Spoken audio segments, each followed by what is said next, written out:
Ju përshëndes të gjithëve, mirë se erdhët në ABC News, do të ndjekim News Hour dhe këto do jenë zhvillimet kryesore të ditës së sotme. Bashkimi Evropian do të mblidhet në Vjesht në një diskutim të gjerë mes liderëve për reformat e zgjerimit të Unionit. Presidenti i Këshillit tha se ky diskutim vjen pas vullnetit politik të shprehur në samitin e Tivatit këtë muaj dhe do të përqendrohet tek qasja e re që duhet të ndjek BE-ja në kuadër të zgjerimit. Propozimet e fundit nga disa vende sugjerojnë integrim gradual të vendeve kandidate.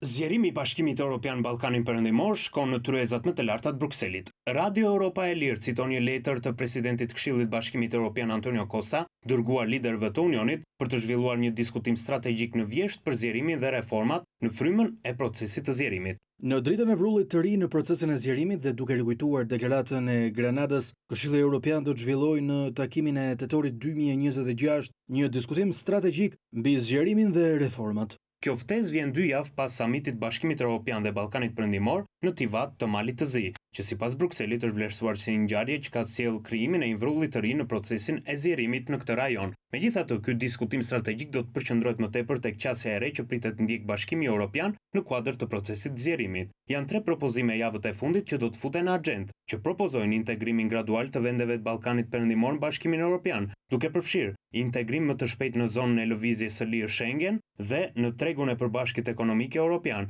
por për një periudhë prove, këto vende nuk do të kenë të drejtë vetoje. Në fillim propozimi erdhi nga Gjermania, më pas u bashkua edhe Franca dhe në fund edhe vendet e Beneluxit. Megjithatë, asnjë prej propozimeve nuk është pranuar ende dhe Brukseli po vijon me metodën aktuale të zgjerimit, antarësimin me të drejtat plota në Bashkimin Evropian, duke filluar me Malin e Zi në vitin 2028 dhe pas saj me një Shqipëria në vitin 2030. Ndërsa janë rindezur replikat mes kryeministrit dhe mediave të PD-s lidhur me rezolucion e Parlamentit Evropian mbi protestën dhe zvërnecin, ABC News zbardh të plot tekstin si dhe një pikë ku flitet për zonën e Vjosës deri në Nard, por në asnjë pikë të saj nuk flitet për zvërnecin dhe projektin e propozuar nga Xhart Kushner. Rezoluta mbështet dhe zhvillimet në këto zona në përputhje me ligjet mjedisore europiane. ABC News zbulon dhe propozimin e disa eurodeputetëve të gjelbër kundër zvërnecit, por që u rrëzua nga Parlamenti Evropian. Zvërneci do të zhvillohet duke respektuar të gjitha ligjet mjedisore dhe kriteret europiane dhe procesi do të jetë transparent. Ministrja e Ekonomisë dhe Inovacionit Delina Ibrahimaj tha se ende nuk ka një projekt përfundimtar për zvërnecin, ndërsa qeveria shqiptare është në fazë studimi dhe projektimi. Sipas Ibrahimaj, synim mbetet që ky projekt të realizohet pasi është fitim prurës dhe me impakt në turizëm. Ende të një studimi dhe të një projektimi. Qeveria shqiptare nuk e ka një projekt final që mund të ndaj me publikun. Unë jam e sigurt që në momentin që do të na vi një propozim, ai do të jetë një propozim i cili do t'i plotësojë të gjitha kushtet mjedisore, është shqetësimi ynë kryesor që të gjitha ato standarde të mjedisit për të cilat ne jemi duke punuar nëpërmjet Ministrisë Mjedisit edhe në bashkëpunim me Bashkimin Evropian të respektohen dhe pa diskutim që është në qëllimet tona që projekti të miratohet, projekti të vazhdojë, pa diskutim brenda gjitha kushteve dhe standardeve që Bashkimi Evropian ka. Unë do t'ju kujtoj që ne kemi një proces të nisur negociatash me Bashkimin Evropian. Ibrahima i theksoi se ruajtja e natyrës mbetet prioritet si për qeverinë ashtu edhe për investitorët potencial, ndërsa sqaroi se vlera konkrete e investimit do të përcaktohet pasi të miratohet një projekt përfundimtar. Projektin e zvërnecit të bëj të qartë diçka. Arsyeja pse investitorët vinë në zvërnec është natyra. Pra pse disa investitorë kanë vendosur që të bëjnë një investim të kësaj përmase me ato emra brand hotelesh neve kemi përmendur në disa raste, është sepse është ajo natyrë dhe është në interesin pa diskutim tonë që ne të mbrojmë natyrën, por është në interesin e tyre për nivelin e turizmit që duan të sjellën në Shqipëri, që natyra të ruhet dhe të mbrohet sepse është një vlerë e shtuar për projektin.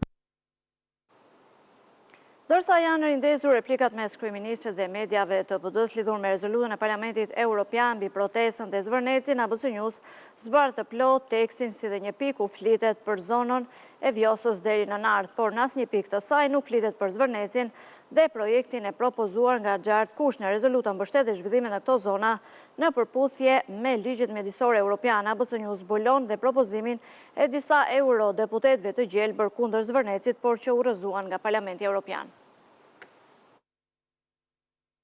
ABC News ka siguruar rezolutën e plotë të Parlamentit Evropian miratuar me shumicën e 483 votave të mërkurën, bashkë me amendamentet për çështjet mjedisore në Shqipëri. Amendamenti shumë i diskutuar që në Shqipëri është interpretuar si goditje ndaj investimit në Zvërnec dhe Sazan, në fakt i referohet një tjetër zone, Vjosnart, e cila është zonë e mbrojtur dhe jo pejsazh i mbrojtur i kategorisë 5. Shpreh shqetësim serioze zhvillimet e vazhdueshme brenda zonës mbrojtur Vjosnart tregojnë pasojat praktike të këtyre ndryshimeve legjislative dhe rreziqet që vijnë si pasojë të tyre për zonat me vlerë të njohur ekologjike. Ndjek ngahvër protestat masive paqësore që po zhvillohen në këtë drejtim. Ky amendament u propozua nga të gjelbrit europian. Në fakt, debati për Vjosnartën ka lindur vite më parë për shkak të ndërhyrjeve të paligjshme në atë zonë dhe me vendim të qeverisë Rama rreth 4 vite më parë, me synimin kryesor për të mbrojtur lumin e fundit të egër të Europës, Vjosën, nga projektet për ndërtime hidrocentralesh, Vjosnarta është shpallur zonë e mbrojtur. Kurse Zvërneci është pejsazh i mbrojtur i kategorisë 5 për të cilën rezoluta e Parlamentit Evropian nuk flet në asnjë rresht. Vetëm për Zvërnecin ka qenë një amendament numër 4 i partive europiane Left Group të së-majtës ekstreme që propozuan këtë paragraf për denoncimin e investimit të dhëndrit të presidentit Trump Xhart Kushner në Zvërnec dhe Sazan, një amendament që u rrëzua me vot nga mbi 400 eurodeputetë të Parlamentit Evropian. Nga ana tjetër, Parlamenti Evropian shpreh shqetësime për zgjatjen në kohë të ligjit të investimeve strategjike sipas amendamentit 47, ndërsa sipas amendamentit 48 kërkohet shfuqizimi i disa amendamenteve të papërshtatshme që u futën në ndryshimet e ligjit për zonat e mbrojtura në vitin 2024 nga Parlamenti i Shqipërisë. Deri në shfuqizimin e disa prej atyre ndryshimeve të papajtueshme, u kërkohet autoriteteve shqiptare të vendoset një moratorium për lejet e reja për ndërtime brenda zonave të mbrojtura. Por me të korrigjuar ligji për zonat e mbrojtura, Parlamenti Evropian thekson se nuk është kundër projekteve apo investimeve, vetëm se Shqipëria duhet sigurohet se ato po realizohen në përputhje të plot me standardet e Bashkimit Evropian. Kur të sigurohet përputhshmëria e plot me standardet e BE-s për mbrojtjen e natyrës, nënvizon se çdo projekt në këtë zonë duhet i nënshtrohet vlerësimeve gjithëpërfshirëse të ndikimit në mjedis, në përputhje të plot me standardet e BE-s, duke përfshirë një proces transparent të pjesëmarrjes publike me komunitetet lokale, shkencëtarët dhe shoqërinë civile. Megjithëse në rezolutën e Parlamentit Evropian nuk përmenden në asnjë moment as Zvërneci, as Sazani dhe as Kushner, por vetëm zonat e mbrojtura si Vjosnarta, referuar vetëm zonave të mbrojtura, Parlamenti Evropian i kujton Shqipërisë se respektimi i rregullave mjedisore sipas legjislacionit evropian janë parakusht për anëtarësimin në Bashkimin Evropian. Bordi i transparencës do të pushojë së funksionuar vendimi u marrë nga qeveria pasi çmimet e naftës në bursa ndërkombëtare janë ulur dhe janë stabilizuar prej disa ditësh, që pas arritjes së marrëveshjes midis SHBA-s dhe Iranit. Edhe në Shqipëri çmimet e karburanteve ditët e fundit kanë rënë në nivelin e parë të luftës. Megjithatë, qeveria thotë se do të vazhdojë monitorimin e tyre.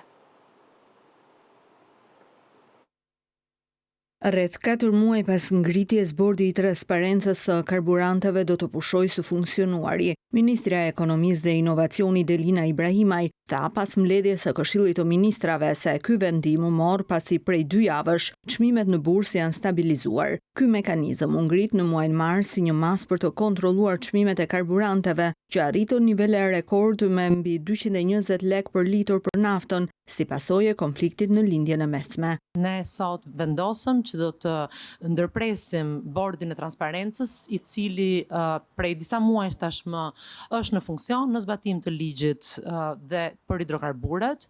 Kanë qenë disa muaj të cilat kanë pasur luhatje të rëndësishme të çmimeve të karburanteve dhe në fakt prej më shumë se 2 javësh çmimi ka ardhur duke u reduktuar, çmimet e bursës janë stabilizuar, siç edhe jeni bërë me dije në kontekstin gjeopolitik është arritur një marrëveshje dhe kanali Ormuzit do të zhbllokohet, pra situata në linjën e mesme tashmë ka më pak paqartësira, tregu i hidrokarbureve është stabilizuar dhe kjo është arsye pse ne vendosëm që ta përfundojmë funksionimin e bordit të karburanteve. çmimeve. Por pavarësisht shfuqizimit të bordit të transparencës, ministria Ibrahimaj theksoi se do të vijojë monitorimi i tregjeve. Pasiguria nuk ekziston më, mundësia që kompani të rrisin çmimet në mënyrë të pakontrolluar për shkak të frikës së një rritje të mëtejshme të çmimeve nuk ekziston më, pra kushtet për të pasur një bord të transparencës nuk janë më aty, ndaj dhe ne vendosëm të mbyllim funksionimin e tij. Megjithatë,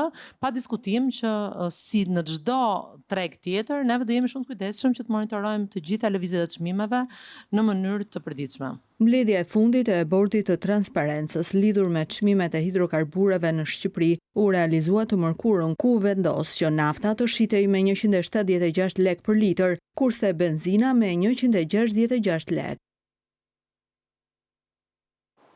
Strukturat e mbrojtjes civile janë gati për luftën ndaj zjarreve këtë verë. 5 helikopter janë në dispozicion për luftën nga ajri, ndërsa janë mbyllur procedurat për blerjen e 3 avionëve ujëhellës. Agjencia e Mbrojtjes Civile kërkon edhe bashkëpunimin e plotë të organeve vendore. Me nisjen e stinës së nxehtë, kur dhe rreziku për zjarre është i lartë, drejtori i Agjencisë Kombëtare të Mbrojtjes Civile thotë se 5 helikopter janë në gatishmëri për të ndërhyrë në çdo rast. Sot që po flasim, gjithë flota e helikopterëve të Forcës Ajrore në Ministrinë e Mbrojtjes që administron strukturën operacionale për ndërhyrjes nga ajri është në gatishmëri të plot. 5 helikopter. Janë 5 helikopter. Janë në funksion të plot, të rehabilituar totalisht edhe me shërbimet. Ndërkohë janë mbyllur procedurat për blerjen e 3 avionëve të destinuar për shuarjen e flakëve. Ka përfunduar procedura për blerjen e 3 avionëve Air Traktor zjarrfiks të destinuar, të cilët ata pritet të vinë në vjesht, por që në bazë të marrëveshjes së negociuar do të kenë gatishmëri në disponibilitet për 2 avion edhe në rastin e menaxhimit të zjarreve për këtë. Çako thotë se po punohet me prefekturat dhe bashkitë për të reaguar në kohë. Kemi punuar dhe vazhdojmë të punojmë me të gjitha prefekturat dhe bashkitë dhe forca armatose në mënyrë të veçantë. Bazat e mbrojtjes civile kanë sot më shumë se sa kurrë të gjitha pajisjet dhe mjetet e nevojshme për të ndërhyrë dhe për të mbështetur. Sa i përket shërbimit zjarrfikës, projekt ligji për të cilin është në konsultim publik, drejtori i Agjencisë Kombëtare të Mbrojtjes Civile mendon se do të ishte më efikas nëse drejtimi do të kalonte në nivel qendror. Natyrisht që në drejtimin qendror do të ishte dhe e kemi diskutuar dhe kemi ndarë prej kohësh këtë iniciativë lidhur me funksionalitetin në të njëjtin vend të Agjencisë Kombëtare të Mbrojtjes Civile me drejtorinë e përgjithshme të mbrojtjes nga zjarri dhe shpëtimi. Është një vendimarrje politike që shpresoj dhe besoj që mund të merret në konsiderat për të qenë sa më funksional në çështjen e operacionalitetit dhe të koordinimit të gjitha strukturave vendore. Drejtori i Agjencisë Kombëtare të Mbrojtjes Civile raportoi para deputetëve në Komisionin Parlamentar për Çështjet e Brendshme për punën e bërë nga institucioni që drejton vitin e shkuar. Eglant Koçi, trupi të cilit u gjet një ditë më parë në Humner në zonën midis Tiranës dhe Elbasanit, është vrarë me plumb në kokë. I riu që ishte zhdukur prej 2 javësh u identifikua nga familjarët. Trupi i tij, që kishte nisur dekompozimin dhe ishte dëmtuar gjatë hedhjes në Humner, është dërguar në Institutin e Mjekësisë Ligjore për ekspertizë të mëtejshme.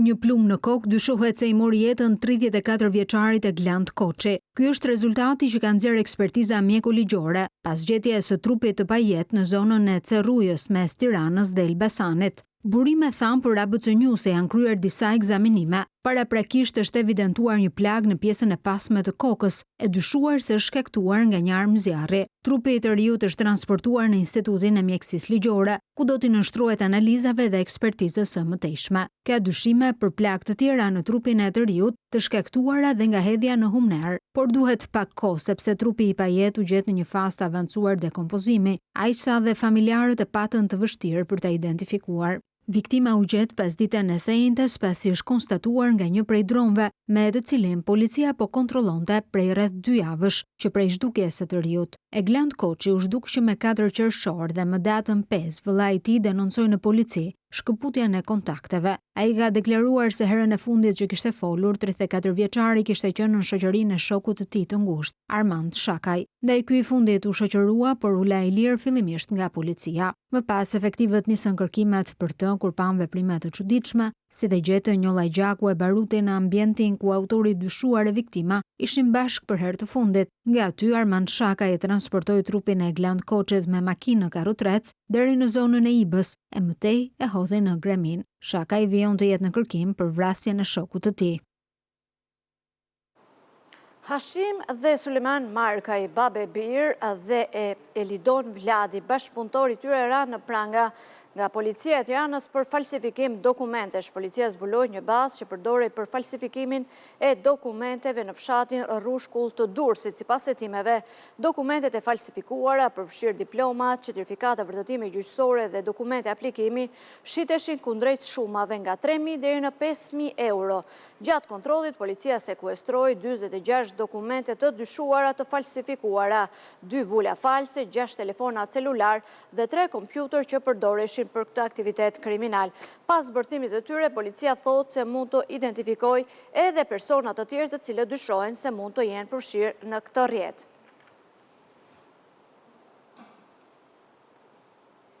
Në disa bashki të vendit ka probleme me regjistrimin e tokave. Këtë shqetësim griti gjatë raportimit në Kuvend avokati i popullit Endri Shabani, i cili tha se mira vendime për kompensim të ish-pronarëve që ende janë të paregjistruara. Shabani foli dhe për nivelin e lartë të paraburgimeve. Nga veriu, Tirana dhe Jugu, kudo probleme me regjistrimin, legalizimin dhe kompensimin e pronave. Avokati i popullit Endrit Shabani raportoi në Kuvend mbi qytetet ku problemet me të drejtën e pronës janë më të theksuara. Pledorit vendore të kadastrës në Shkodër, Vlorë, Lezhë dhe Tirana Veri, Inspektorati Vendor i Mbrojtjes së Territorit në Durrës, si dhe bashkitë Saran, Tiranë e Vlorë, janë ndër organet ku janë konstatuar problematikat më të theksuara që prekin regjistrimin, legalizimin dhe kompensimin e pronës. Niveli i zbatimit këtu është më i ulti. Gjithashtu janë me mira vendime për kompensimin e ish-pronarëve që ende janë të paregjistruar dhe kjo situatë është njësoj prej gati 2 vitesh. Ndërkohë, rreth 27.000 vendime për kompensimin e ish-pronarëve mbeten të paregjistruara. Pa asnjë ndryshim që nga viti 2024, ndërsa shtyrja e fateve deri në vitet 2027 dhe 2028 nuk u shoqërua me masa konkrete. Shifra shqetësuese, Shabani raportoi dhe për gjendjen e të paraburgosurve. Shqipëria mban një rekord evropian për sa i përket numrit të paraburgosurve. Nga 5.029 persona në sistemin penitenciar, rreth 2.858, pra 56.8% e tyre mbahen në burg pa një vendim të formës prerë. Domethënë, persona që ligji i prezumon të pafajshëm sot mbahen në burg. Mesatarja evropiane është rreth 25 deri në 30%. Në raportin e tij për vitin 2025, avokati i popullit u shpreh edhe për dosjet që presin kohë të gjatë shqyrtimi në gjykatat e vendit. Policia rrugore ka nisur të monitorojë shkeljet në rrugë me anë të teknologjisë. Kryepolici Skënder Hita tha se nuk do të ketë më gjueti gjob bashkë nga efektivët, por monitorim me dron. Fajtori në rrugë e përcakton teknologjia jo intuita. Ky ishte mesazhi që Kryepolici Skënder Hita dha në një aktivitet sensibilizues të zhvilluar në Tiranë për sigurinë rrugore. Hita tha se policia synon të rrijë sigurinë rrugore duke i dhënë fund ndalimit pa shkak apo gjuetisë së gjobave përmes monitorimit inteligjent. Koha e ndalimeve pa shkak apo i gjuetisë së gjobave ka marrë fund.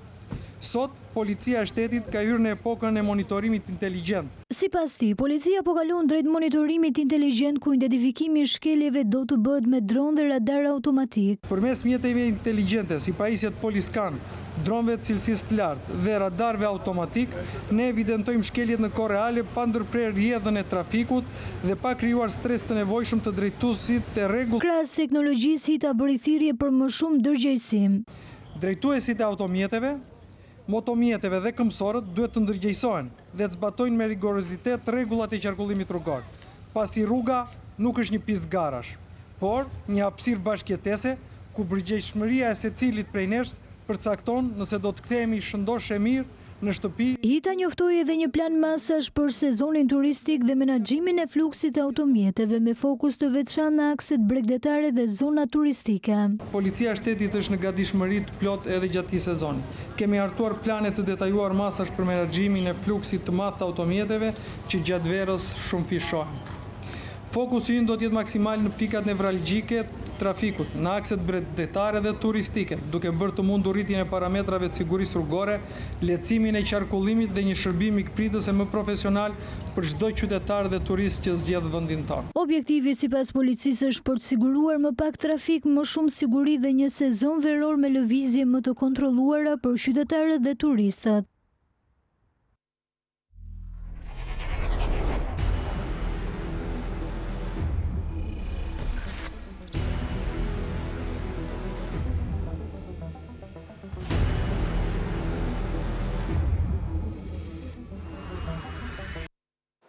Largimi Mariana Koçekut nga grupi socialist nuk cënon Partinë Socialiste. Deputetja e Vlorës Briseda Çakëri thotë se deputetja e Shkodrës e mori mandatin nga listat e mbyllura të partisë, ndaj atë duhet t'ia dorëzonte Partisë Socialiste. Largimi nga radhët e grupit parlamentar socialisti Mariana Koçekut, e cila mori mandat deputeti nga listat e mbyllura nga kolegët e saj socialist, shihet si një veprim i palogjikshëm. Unë nuk kam se si të lexoj një veprim të daljes të pavarur, kur në fakt një person që del nga listat e mbyllura dhe merr vota në siglën e Partisë Socialiste, që do të thotë ti nuk e dal si individ, nuk e dal të marrësh vota në emrin tënd, emrin mbi emrin tënd. Jo.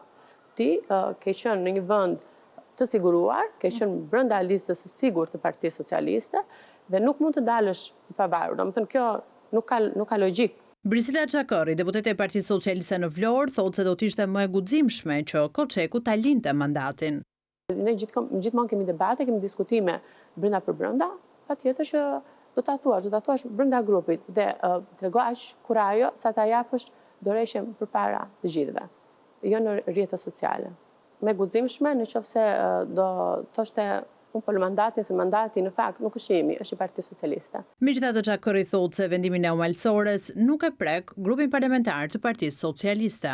Ne nuk kemi probleme brenda partisë. Partia Socialiste është me forcë kur dhe kushdo që e ka këtë pikpyetje ta mendoj 2-3 herë mirë dhe duhet të shkojë gjërat pak më qetësisht edhe pak më ftohtë. Jemi rikthyer në studio, vijojmë me një ngjarje të fundit që ka ndodhur në plazhin e Tales. 2 shtetase të mitura të moshave 9 dhe 11 vjeç janë mbytur duke u larë në det. Shërbimet e policisë kufitare dhe të drejtorisë vendore të Lezhës kanë shkuar menjëherë në vendngjarje. Në bashkëpunim me pushuesit është bërë mundur gjetja dhe nxjerrja e 2 trupave të pajetë në Brek. Grupi hetimor ndodhet në vendngjarje dhe nën drejtimin e prokurorisë vijon puna për zbarjen e rrethanave të rastit.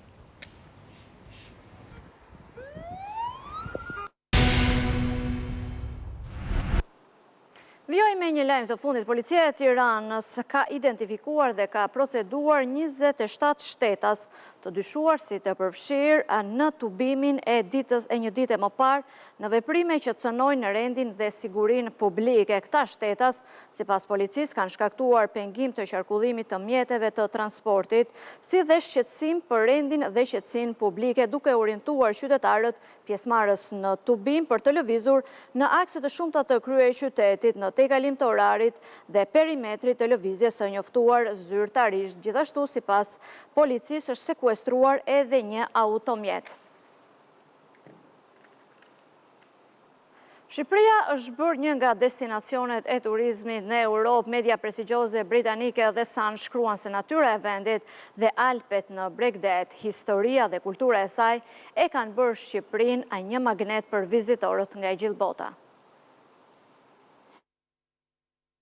Shqipëria po tërheq gjithnjë e më shumë vëmendjen e turistëve të huaj si një alternativë ndaj destinacioneve tradicionale të Mesdheut, si Spanja, Italia apo Franca. Sipas medias britanike The Sun, jugu i vendit ofron disa nga plazhet më të bukura dhe të paprekura në Evropë, ndër destinacionet më të veçanta renditen nga Dishulli i Karaburunit dhe Gjiri i Gramës, të njohura për ujërat e kristalta dhe natyrën e egër. Për familje dhe adhuruesit e aventurës rekomandohet edhe plazhi i Gjipes, i vendosur mes Dërmiut dhe Himarës në Rivierën Shqiptare. Ekspertët e turizmit vlerësojnë se çmimet e përballueshme dhe mungesa e turmave të mëdha po e kthejnë Shqipërinë në një nga destinacionet më të kërkuara për pushimet. Edhe gjatë sezonit veror, plazhet shqiptare mbeten më pak të mbipopulluara krahasuar me destinacione tradicionale si Italia, Franca apo Spanja. Një tjetër element që tërheq vizitorët është edhe mundësia për kamping në natyrë, por vendi nuk shquhet vetëm për Bregdetin, por edhe për malet e veriut, të cilat gjithashtu kanë një interes në rritje nga vizitorët. Ato krahasohen me Dolomitet e famshme italiane, por konsiderohen më të egra dhe ende të pazbuluara nga turizmi masiv. Ekspertët vlerësojnë se kombinimi i natyrës së larmishme, çmimeve të përballueshme dhe autenticitetit po e pozicionon Shqipërinë si një nga destinacionet turistike më premtuese të Evropës. Shqipëria ka tërhequr vëmendje po ashtu edhe me trashëgiminë e saj historike dhe kulturore. Kemi arritur në fund të këtij edicioni informativ. Për të rejat më të fundit nga vendi, rajoni dhe bota, ju ftoj që të klikoni në website-in ton abcnews.al. Qëndroni në ABC News, pas pak vjen Jeta Kasemi me faqe 4. Ju faleminderit për vëmendjen, bashkë miropafshim.